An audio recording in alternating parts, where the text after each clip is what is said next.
इन्सपावर प्रस्तुत गर्दछ कृषि स्वास्थ्यमूलक र ज्ञानवर्धक जानकारी। कृषि क्षेत्रको मेरुदण्ड अनि लाखौं मानिसहरूको ढुकढुकी कृषि तथा वन विज्ञान विश्वविद्यालयको केन्द्रीय कार्यालयको प्राङ्गणबाट न्यानो नमस्कारका साथ स्वागत गर्दछु हजुरहरूलाई अर्को भिडियोमा।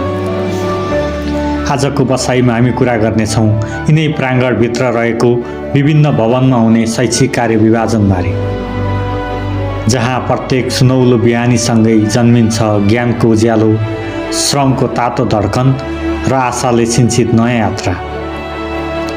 यहाँका प्रत्येक भवनमा, विद्यार्थीका प्रत्येक सपनामा र भविष्यका प्रत्येक धड्कनमा कुनै न कुनै कथा धड्किरहन्छ। सर्वप्रथम कुरा गरौँ परीक्षा नियन्त्रण कार्यालयको। यिनै कार्यालय जसलाई भविष्यको अक्षर कोरिने पवित्र कक्ष पनि भनिन्छ। यो कक्ष केवल काठ ढुङ्गाले बनेको संरचना होइन, यो त हजारौं विद्यार्थीको श्रमलाई अक्षरमा बदलिने शान्त कारखाना जस्तै हो। यही तयार हुन्छ परीक्षाका तालिका, जसले विद्यार्थीको दिनचर्या मात्र होइन, उहाँहरूको सपना समेत अनुशासनमा बाँधिदिन्छ।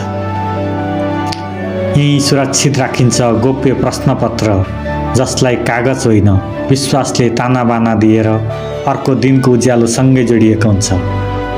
फर्म फिलअपदेखि ट्रान्सक्रिप्ट, माइग्रेसनदेखि प्रोभिजनलसम्म यहीँ धड्किन्छ विद्यार्थीको आधिकारिक जीवन।